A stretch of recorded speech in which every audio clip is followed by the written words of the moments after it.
I can see why gods so rarely appear as NPCs in adventures, because there's really nothing more intimidating than trying to roleplay as a god.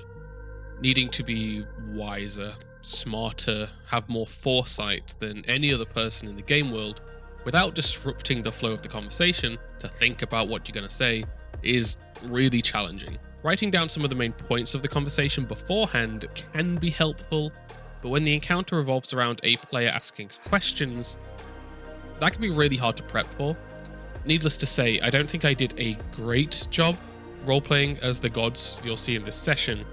However, I think this mini sanctification arc was still quite successful. Hello, Skull here. Welcome to the 17th campaign diary for the Abomination Vaults.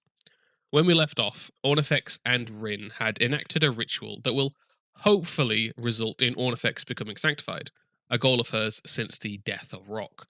This trial manifested in the form of 8 statues and 8 doors, each relating to one of the gods of the cosmic caravan. The statues each depicted Ornifex in a different state, some holy and powerful, some plain and unchanged, and one dead. The statues do not specify which god it relates to, though, which is where the doors come in. By entering the various doors and speaking with the gods within, Ornifex must attempt to figure out which gods will sanctify her, and most importantly, avoid choosing the god that will kill her. See if you can figure out which god wants to kill her, and leave your guess in the comments. She had begun with the door to Serenray. As the group stepped in, they emerged into a large, beautiful cathedral with blindingly bright lights shining through the stained glass windows. At the far end, the burning feminine shape of Serenray's aspect towered over a lectern. Ornifex approached before dropping to her knees. As she began to speak with the god, 3 burning cherubs emerged and playfully approached the rest of the party, looking to play. Unfortunately, they put out so much heat that they risked burning the party. Most of these divine domains come with a trial, something that the rest of the party can do while Ornifex speaks to the gods. This is partly to keep them entertained in what would be an otherwise very Ornifex-focused session, but the other goal was to put a flexible time limit on how long she could speak to each god. For this trial, the rest of the party simply had to survive the heat while Ornifex spoke. We rolled initiative, and at the top of each round, Ornifex could ask a question and get a reply. I didn't give Ornifex a whole lot of direction on what to ask, so this first conversation was tentative, and she tested what she could get away with asking. Sarenrae, as your humble servant, are you pleased with my service? Of course, you've done great things in our name. As the rest of the party tried to handle the cherubs, they began making recall knowledge checks and retreating away from them. They didn't want to attack the cherubs and risk upsetting Serenray. May got a little bit scorched, but nothing serious for now. Ornifex asked her next question. You are too kind. However, I would like to do even better than this. Would you be able to sanctify me in a way I can be of more use? You see almost like a sad smile form in the flames behind this mask of fire. Mm-hmm. And she says, I worry that the relationship I have with the sun would disrupt the love you have for the night. I wouldn't want to take that from you. I feel like I'm perhaps not the best choice for you. When deciding which gods would be willing to sanctify Ornifex, I took a look at what each god represents individually. It made sense to me that being part of a pantheon isn't necessarily something the gods choose themselves or are concerned with all that much. Mortals decide who would be part of it, not the gods themselves. So I wanted the gods that agree to sanctify her to do so based on their own edicts and areas of concern. Serenray's relationship with the sun felt at odds with Ornifex's deep love for the night sky. As such, she turned her down. The rest of the party continued to dodge away from the cherubs, although I warned that if they moved any closer to Serenray, they'd likely go blind from how bright she is. They did their best to avoid damage. Sesto made great use of the Eat Fire cantrip to nullify the heat and cover himself and May in concealing smoke. Content with the answers, Ornifex said some final words of goodbye before returning to the main hall. Yes, I do a curtsy. Okay. Thank you so much for your time. I will take my leave now. And then, look at my companions. We're sweating. And also notice the little fire creatures. and then we shall take our leave. Since this entire place is a manifestation of Ornifex's faith, I gave her the ability to instantly return to the main room whenever she wants. This gave her full control over getting her allies out of danger. Rin, the caster of the ritual, was also present, however, only in a spectral form, and she was confined to this statue room. As the group returned, she excitedly asked how it went. So, how did it go? So, Sarenrae was very kind and sweet as I imagined, but she also said she will not be the perfect fit for me, as she is too aligned to the sun. I Yeah. see. Do you trust her? Believe her? I do. She seemed very honest to me. I see. Where to next then? The next god she wanted to visit was Ketaphis. This surprised me a bit as I'd never considered him to be a god that she cared for much. Entering his door led them to an expansive twilight forest, woodland creatures silhouetted in the darkness. The god Ketaphis stood before them with his two companions, the hound Macho and the hawk Falling Star at his side. OneFX tried to speak with him, but before she could finish, he stopped her and proposed a game. As an elven deity, he had very little interest in this Tengu that barely follows his edicts, so wanted to keep the conversation short. He agreed to speak to her for as long as it took his companions to capture her allies. This trial entailed May, Milo, and Sesto either fleeing or hiding, and after each question, they would make either a stealth or athletics check against an ever increasing DC. Ornifex agreed to the game, and as her allies rolled their first checks, she asked her first question. As you may know, I'm the follower of the Cosmic Caravan, and I'm looking for one of the gods to sanctify me so I can become stronger. Would you be willing to do it? He gives you like a slight squint. I find it odd that you would come to me for this. I'm only loosely connected to this pantheon after all, and as an elven god, I can't admit I have much kinship with you. Why would you want myself to do it? Meanwhile, Sesto had turned into a small lizard using the pest form spell and hidden in the undergrowth. May had sprinted into the woods, and Milo had tried and failed to hide. The hound tackled him, and he was thrown from the realm back into the statue room. Sesto and May rolled again.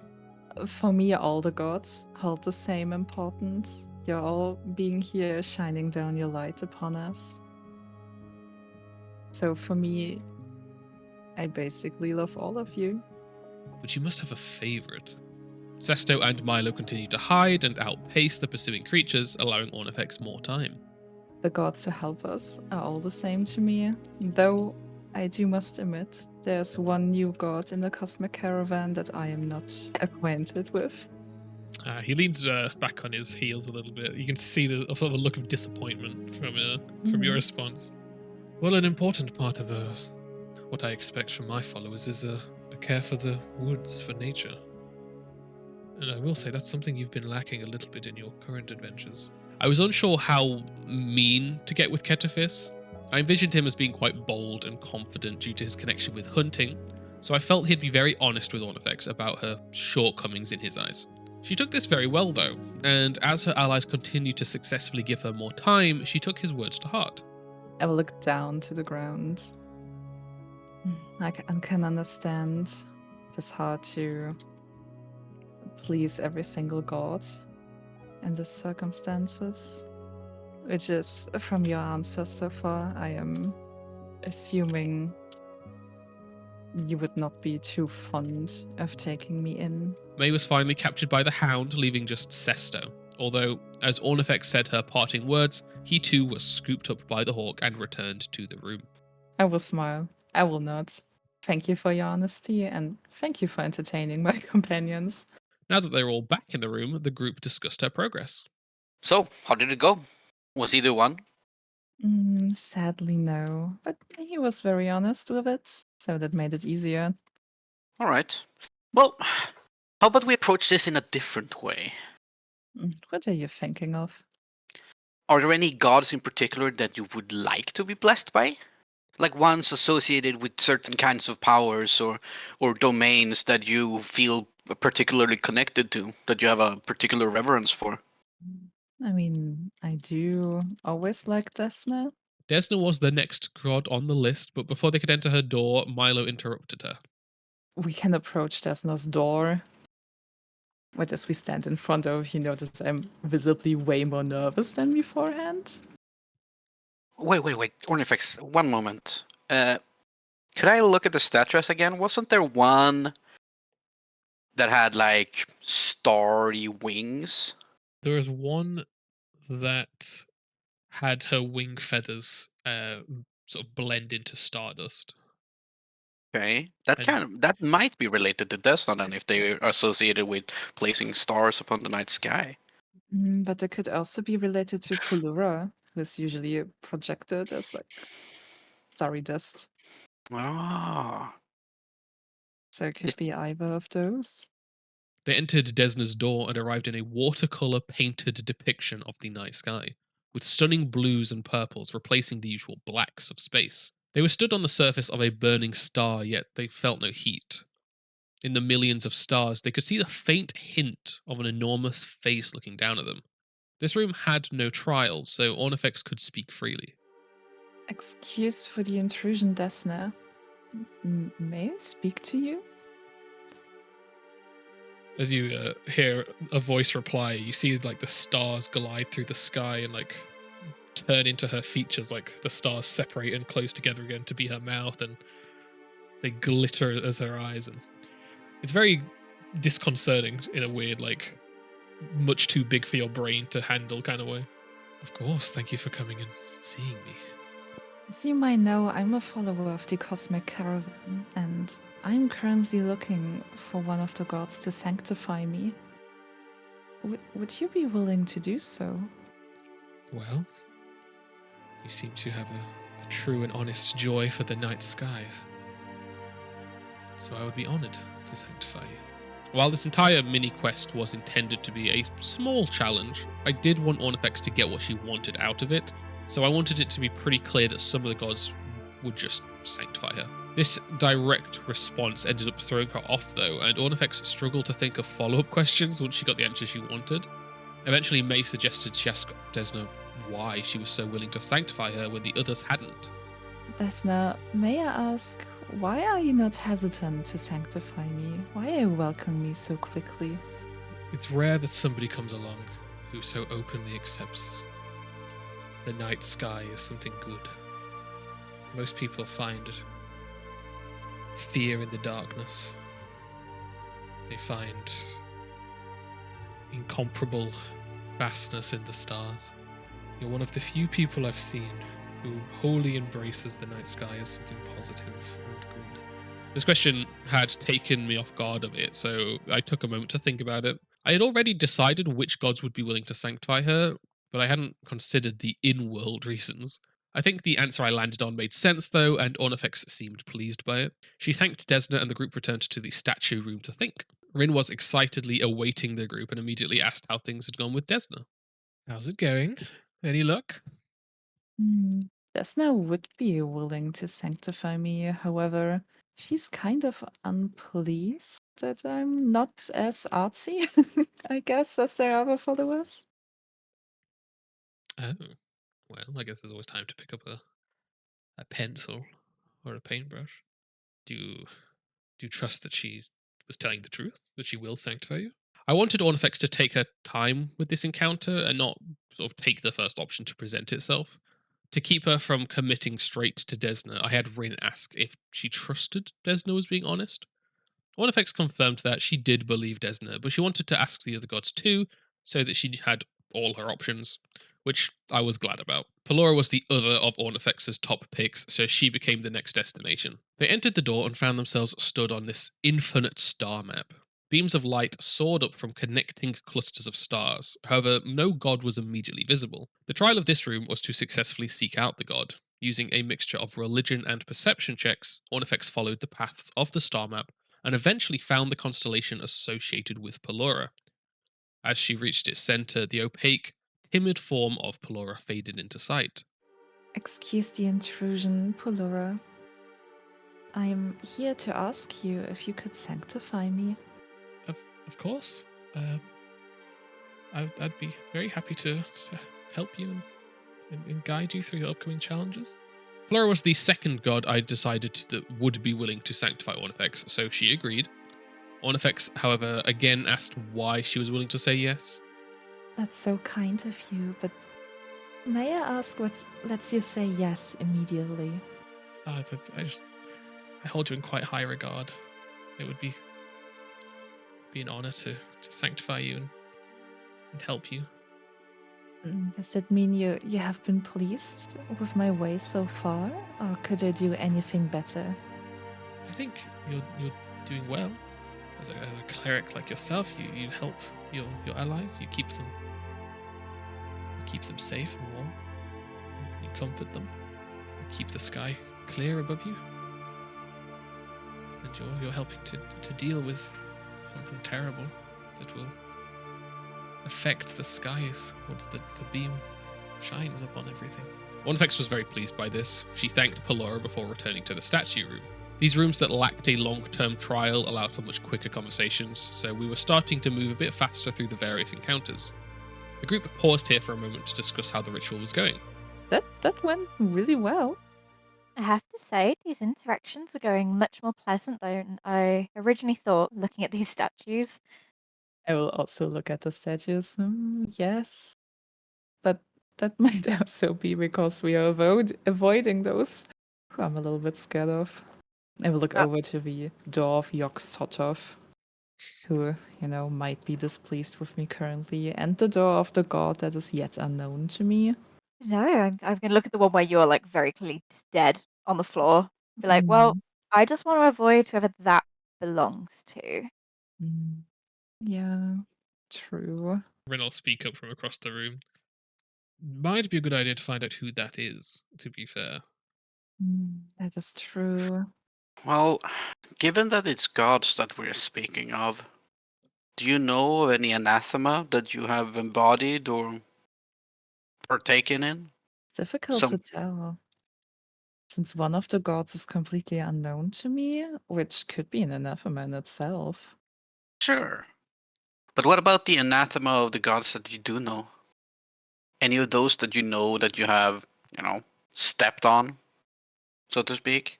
As far as I was concerned, she had not performed any anathema to any of these gods, since that was not a factor in deciding which god would kill her.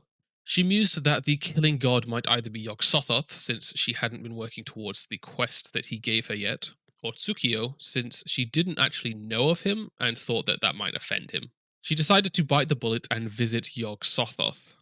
His door led them into a long, dark corridor that descended from darkness into full pitch black. The corridor was segmented into 4 sealed sections, and as they entered, I had Ornifex privately send me her closeness to the other heroes, ranked from closest to least liked. Based on her rankings, I placed them each in a container with those that she was most fond of closer to her and the old god, and the others progressing into the darkness. Quick trigger warning for cosmic and body horror for the next couple of minutes. Ornifex found herself stood before the terrifying, writhing mass of bubbles and tentacles, and at the far end, Sesto stood in sheer, complete darkness. The trial of this domain was based in madness and mental fortitude.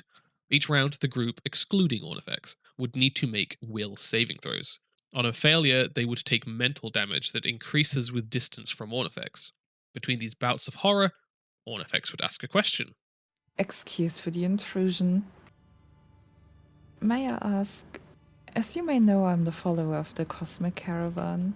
Are you happy with my service? This one, you don't hear a voice in reply, but you feel this, bombardment of, flashes of imagery in your brain. Ooh.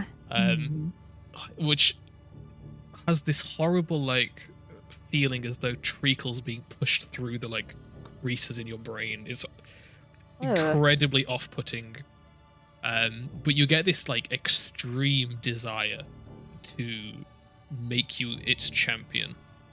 Almost like this horrible, stalkerish sort of approach to it.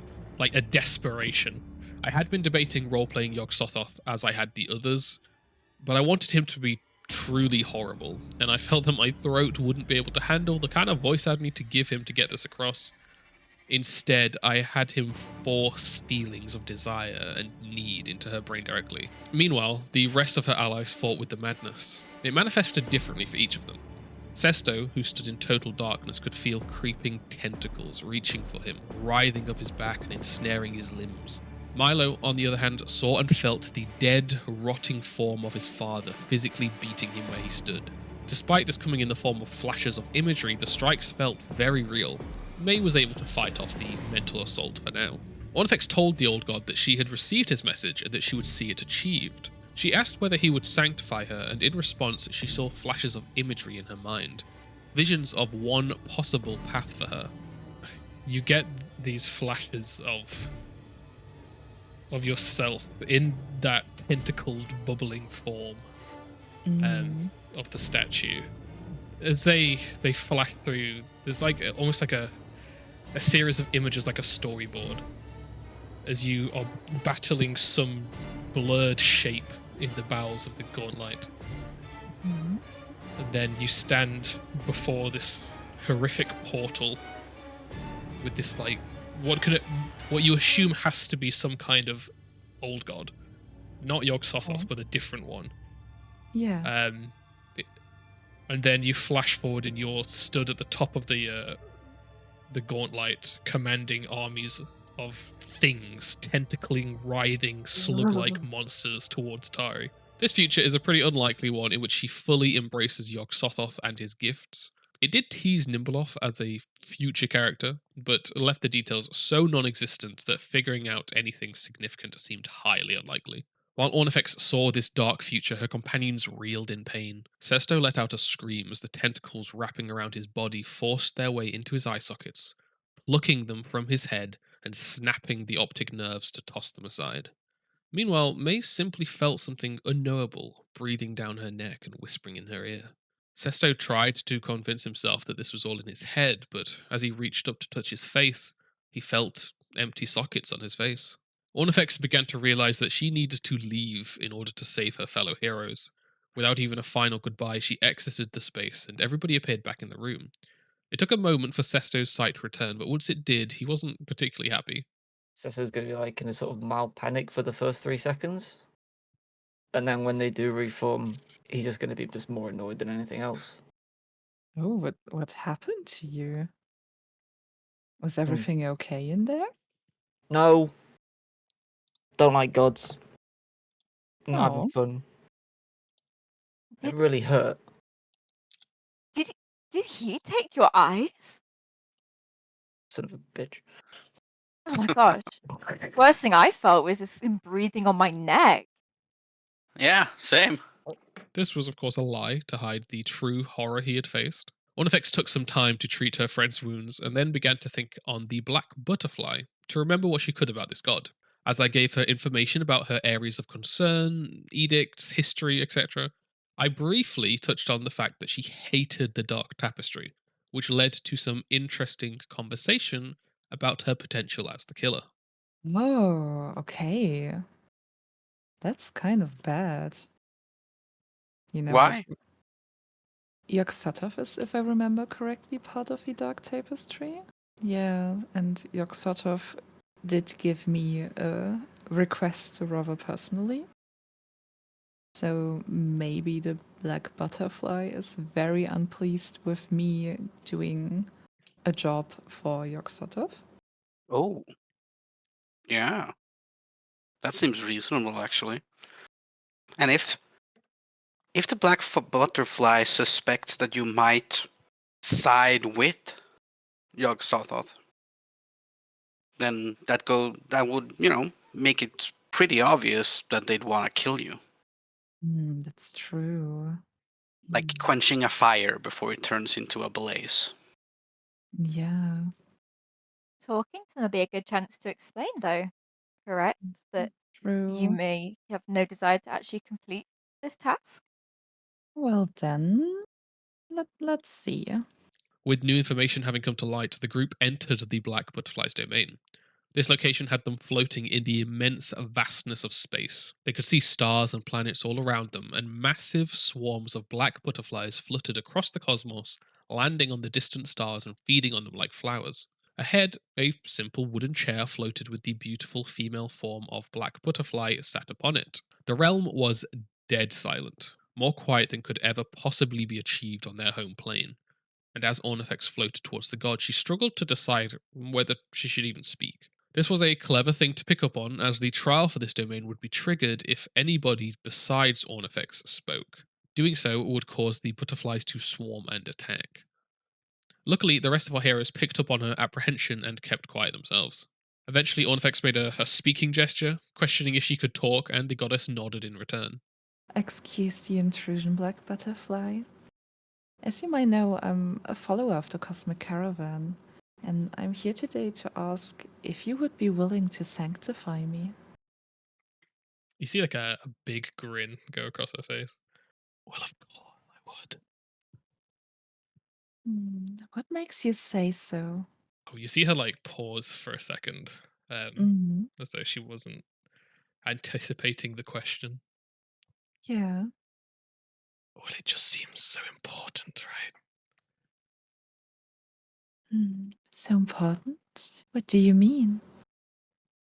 If you've gone to all the efforts to come here, then it must be something you want, and I'd be very honored to be the one. Okay, reveal time. To those of you that figured it out, well done. It is indeed a Black Butterfly that wants to kill Ornifex, and they were correct in their reasonings. She can sense the will of Yog Sothoth on her, and the burning hatred she feels. It requires her to cull this mortal. However, in order to do that, Black Butterfly needs Ornifex to surrender herself to her, essentially by choosing her for the sanctification. As such, Black Butterfly was quite pushy about being the one that Ornifex chooses. Does that mean you're happy with my services so far? Yes, of course. Is there anything I could do better? No, I believe you are perfect the way you are. Hmm. Does she seem honest by saying so? Make a perception check. This doubt Ornifex felt was a good sign that she was picking up on something being wrong. While I wanted there to be a mystery and suspense, I also had to remember that this was essentially an extravagant way of giving Ornifex sanctification, so ultimately it should be an easy choice to pick the correct one. I think Ornifex felt unsafe due to Black Butterfly's eagerness, so they quickly departed this realm. This left just two gods. Although by now Ornifex was pretty certain she knew who she wanted to choose, she still wanted to speak to the remaining gods. The group entered Ashava's door and emerged into a stunning ballroom. Faceless humanoid shapes danced around the room in pairs, every so often passing their partner to another. No god was immediately visible, and a few of the dancers had no partner. It became clear quickly that our heroes would need to join the dance in order to find Ashava among them. The trial of this room was comprised of making performance checks, and upon passing the DC, they could then make a perception check to analyze their partner and see if they're the god. This went terribly, but was a lot of fun. Performance is not a skill that our heroes have put much thought into, so the first several minutes they regularly failed these checks and were just dragged around the room, barely able to stay on their feet. Eventually, Sesto managed to dance well enough and perceive his partner enough to end up dancing with Ashava, who was laughing her heart out at the terrible attempts at dancing. The challenge then became to pass Ashava to Ornifex at the next swap of partners.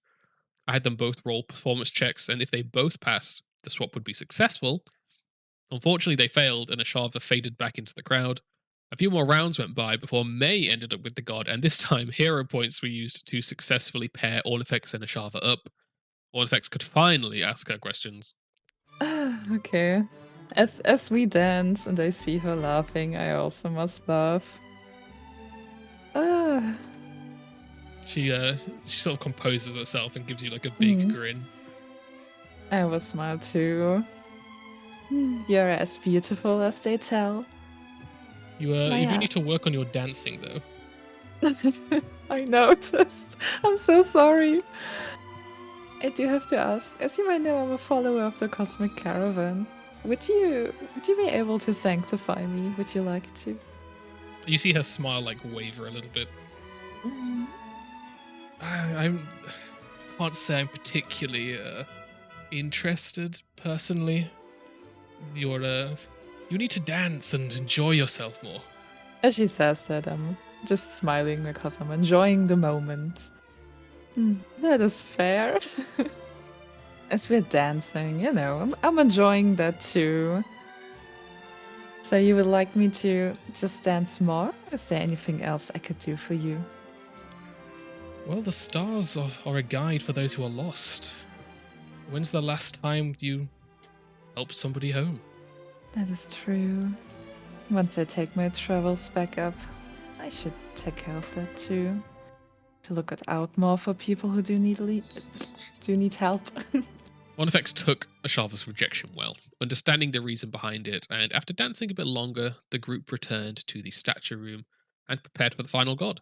This was a god that Onifex was not familiar with, so as they entered the door, they had really no idea what to expect. They found themselves stood upon the surface of the moon. Before them, sat upon the ground, was a white-haired man with one pure white and one pure black eye. He seemed to be in meditation, but ceased and looked at the group as they approached. Excuse for the intrusion. I am so sorry. I think I'm not sure who I'm talking to. Tsukiyo, Prince of the Moon. Ah, Sukir it is then. I'm so sorry. I was not aware that Grotus is no longer in the Pantheon. Well, that was not my choice. Hmm. Yes, you do have no choice in this. I'm sorry. May I ask, have you noticed me as one of the members of the Cosmic Caravan? Well, I have, but since you weren't even aware that I was part of it, I haven't felt your prayers. I wanted Tsukiyo to be quite honest about his feelings, but not mean about it. Just very matter of fact. Onifex didn't dare ask this god to sanctify her, as she'd only just learned about him. Instead, she asked if there was anything that she should do to be of good service to him. Tsukiyo told her to help people without judgment and lay the dead to rest. Without much more to ask, she retreated to the statue room for her final decision. Rin was eagerly awaiting the group's return and asked Ornifex for her final choice. So, that's all of them looked at then. Yes, yes. What's the final thoughts then? Who's who? Hmm. I do think they all were rather kind, to be honest. They all seemed quite nice. The only one I think who is doubting me would be the black butterfly. Oh, how come? Hmm. I do imagine it's because they're not too happy that I might be in direct service of Yog-Sothoth for one quest. I see. However, the one I feel the most comfortable with is Pulura. Desna was originally the top pick, so it was interesting to see the change of heart. I spoke to Ornifex's player after the game, and it was down to Pelura's timid and sweet personality that had swayed her. With some direction from Rin, Ornifex completed the ritual, choosing Pelura as the source of her sanctification. This divine space shattered around them, and as our heroes emerged from their sleep, Ornifex shone with divine light. The sanctification had been successful, and I gave her the choice to either remain looking the same or to take on the appearance of Pelura's statue, which she instantly accepted. So now we have new Ornifex art to match her new look. I also gave her the light cantrip as an extra at-will spell to represent this star on her forehead.